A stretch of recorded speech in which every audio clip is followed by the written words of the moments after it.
Bonjour et bienvenue. Aujourd'hui, on se penche sur une question qui est assez déroutante en fait.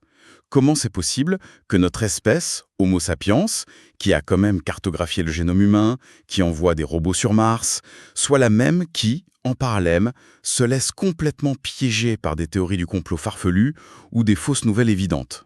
C'est ce grand écart, ce paradoxe de la rationalité humaine.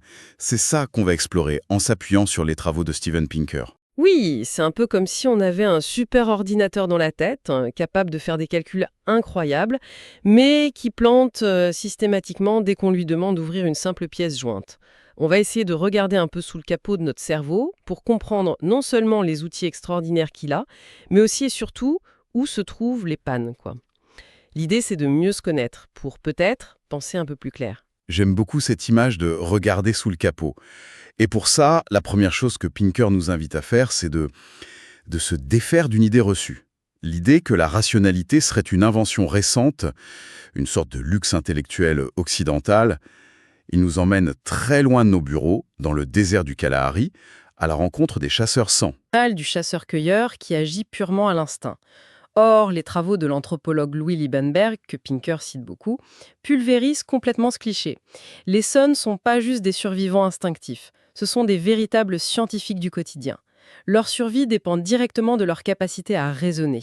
C'est ça qui est dingue. Leur vie est une suite d'enquêtes logiques. À partir d'une simple trace dans le sable, ils déduisent une quantité d'informations. Mais c'est fou.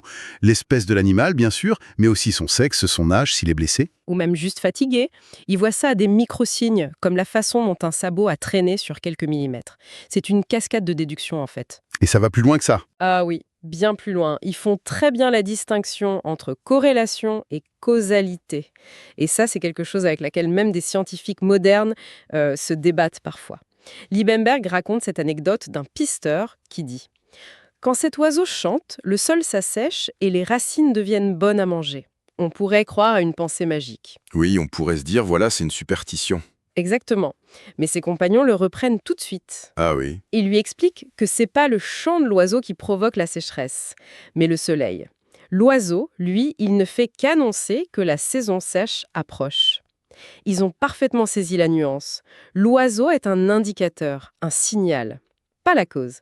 C'est de la pensée scientifique pure. Tout à fait. Et ils utilisent même, sans le savoir, des principes de statistiques qu'on appelle bayésiennes. Si une trace est ambiguë et pourrait appartenir à deux espèces, une très commune et l'autre très rare, leur hypothèse de départ sera toujours que c'est l'animal commun. Ils ne concluront à la présence de l'animal rare que si les preuves deviennent absolument écrasantes. C'est l'essence même du raisonnement bayésien, ça. Mettre à jour ses croyances à la lumière de nouvelles preuves en partant d'une probabilité a priori. Voilà. Et le paradoxe, c'est que ce même cerveau, si brillant pour survivre, peut se faire piéger par des problèmes qui ont l'air, en surface, beaucoup plus simples. C'est exactement ce que révèlent ces fameuses énigmes psychologiques, comme celle des 4 cartes par exemple. Ça a l'air simple comme ça, mais ça met notre intuition KO. On nous donne 4 cartes et une règle. Si une carte a un roi d'un côté, alors elle a un oiseau de l'autre. Celles qu'on voit sont un roi, une reine, un élan et un canard. Pour vérifier si la règle est respectée, quelle carte faut-il retourner? Alors, le premier réflexe de presque tout le monde, c'est de retourner le roi. Ça, c'est juste. Il faut bien vérifier qu'il y a un oiseau derrière. Oui, logique. Beaucoup de gens veulent aussi retourner le canard pour voir s'il y a un roi, mais ça, c'est inutile. La règle ne dit rien sur ce qu'il doit se trouver derrière un oiseau. Attendez, je suis perplexe. Mon cerveau a complètement choisi le canard, là. La carte à retourner est donc l'élan. Mais pourquoi l'élan? Exactement. Il faut retourner l'élan, car si on trouve un roi de l'autre côté de l'élan, la règle si roi alors oiseau est instantanément violée. La bonne réponse, que seulement 10% des gens trouvent, c'est le roi et l'élan. La raison pour laquelle on se trompe, c'est que notre cerveau n'est pas vraiment fait pour manipuler de la logique abstraite avec des 6 P à leur cul. Il est bien meilleur quand le problème est transposé dans un contexte social. Ah, c'est ça qui est fascinant. Si on change l'énoncé en si une lettre part en express, elle doit avoir un timbre de 50 centimes. Là, tout le monde sait qu'il faut vérifier la lettre express pour voir si le timbre est correct, et la lettre avec un timbre de 10 centimes pour s'assurer qu'elle n'est pas partie en express. On devient tous des génies de la logique, d'un coup. Parce que ce n'est plus un problème de logique abstraite, c'est un problème de détection de triche. Et ça, notre cerveau est programmé pour le faire. On a évolué pour être d'excellents détecteurs de profiteurs dans un contrat social. Mais on est de piètres logiciens formels. C'est un outil spécialisé, pas un couteau suisse universel. Un autre exemple où notre intuition nous plante royalement, c'est le fameux problème de Monty Hall. C'est l'histoire du jeu télé avec 3 portes. Derrière une porte, il y a une voiture, et derrière les 2 autres, des chèvres. On choisit une porte, disons la numéro 1. Le présentateur, lui, il sait où est la voiture. Il ouvre alors une autre porte, la 3 par exemple, et nous montre une chèvre. Et là, il nous demande, vous restez sur la porte 1 ou vous changez pour la porte 2 ? L'intuition de 99% des gens, et j'inclus des mathématiciens chevronnés, c'est de dire que ça ne change rien. Il reste 2 portes, donc c'est 50-50. C'est une des intuitions les plus puissantes et les plus fausses qui soient. C'est fou. J'ai entendu ça 10 fois, et mon intuition refuse toujours de l'accepter. Il faut donc changer de porte. Il faut absolument changer. En changeant, on double ses chances de gagner. On passe de 1/3 à 2/3. C'est tellement contre-intuitif que Marilyn Vaux-Savant, qui avait à l'époque le QI le plus élevé au monde, a reçu des milliers de lettres de professeurs d'université l'insultant quand elle a publié la bonne réponse. D'accord. Mais alors comment ça se fait ?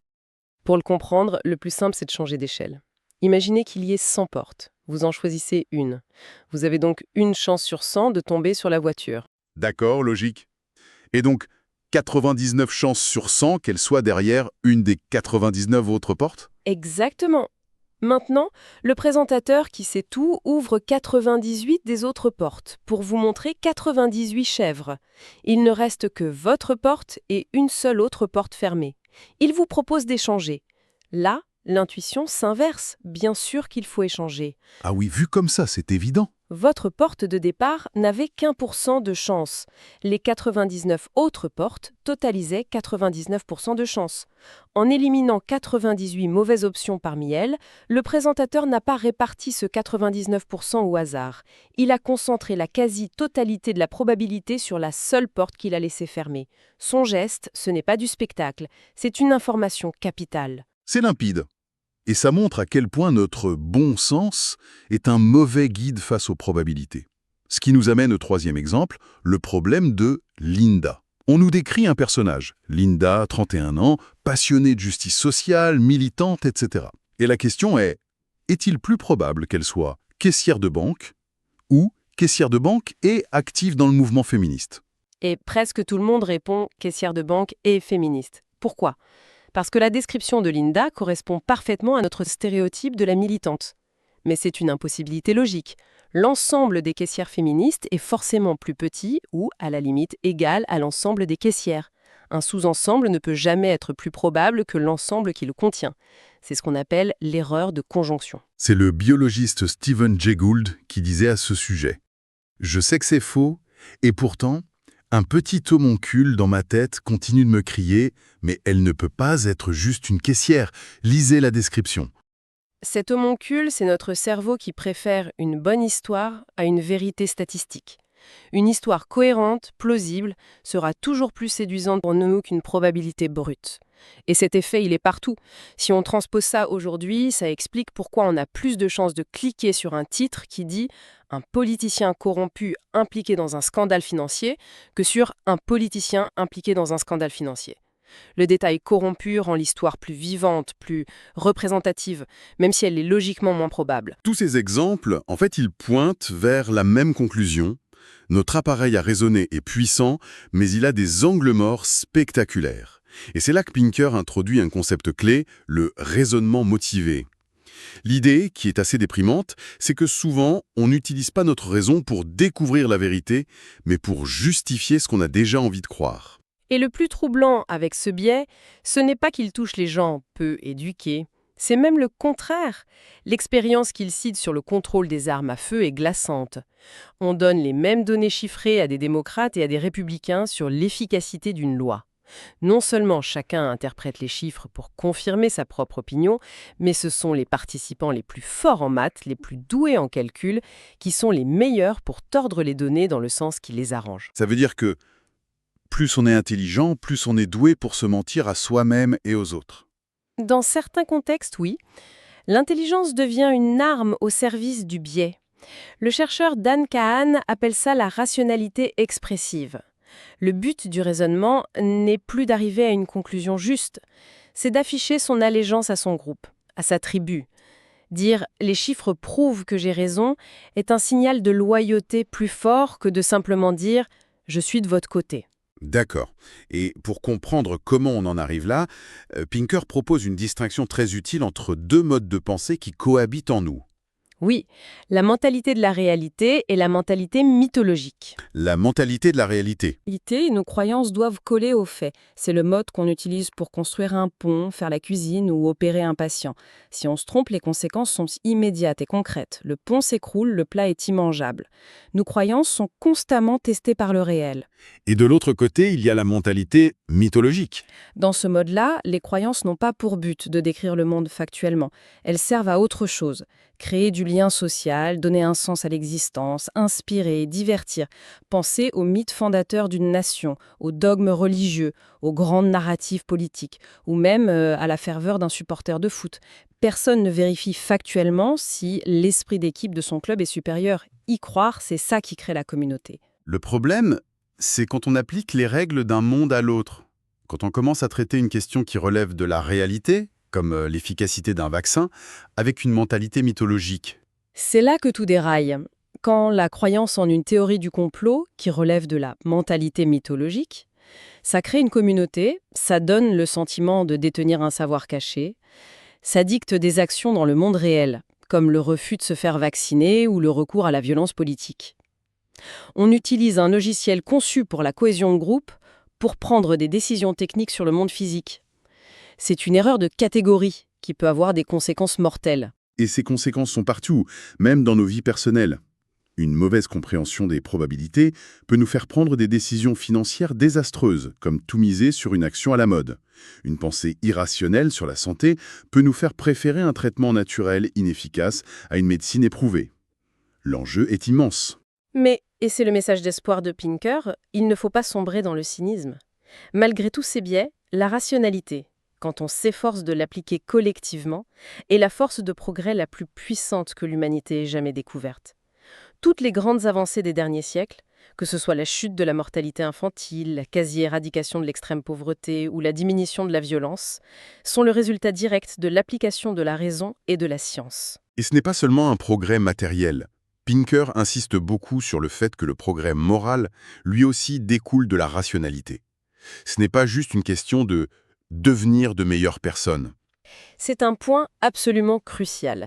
Des avancées morales qui nous semblent aujourd'hui évidentes, comme l'abolition de l'esclavage, l'égalité des droits pour les femmes ou l'interdiction de la torture, ont commencé comme des arguments philosophiques. Des penseurs comme Cesare Beccaria au XVIIIe siècle n'ont pas juste dit « la torture c'est mal ». Ils ont démontré logiquement qu'elle était à la fois inefficace pour obtenir la vérité et complètement contradictoire avec le principe même de la justice. Ils ont exposé l'irrationalité des pratiques de leur époque. C'est la fameuse métaphore de l'escalateur de la raison. Une fois qu'on accepte de débattre sur un terrain logique, on est comme sur un escalateur. On ne peut pas prévoir jusqu'où il va nous emmener. Pourquoi les gens d'une autre couleur de peau, d'un autre sexe ou même, comme le soutiennent des philosophes comme Peter Singer, d'une autre espèce devraient être exclus de notre considération morale? L'escalator nous force à élargir notre cercle d'empathie, non pas par pure bonté d'âme, mais par cohérence logique.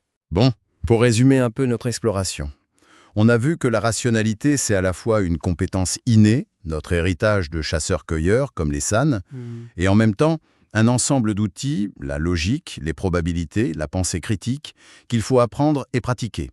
Notre cerveau est un instrument brillant, mais livré avec une série de bugs prévisibles, surtout quand notre identité de groupe est en jeu et qu'on bascule en mentalité mythologique. Le défi, c'est donc de savoir dans quel mode on se trouve. Est-ce que je suis en train d'évaluer une affirmation sur le monde réel ou est-ce que je suis en train de défendre mon camp?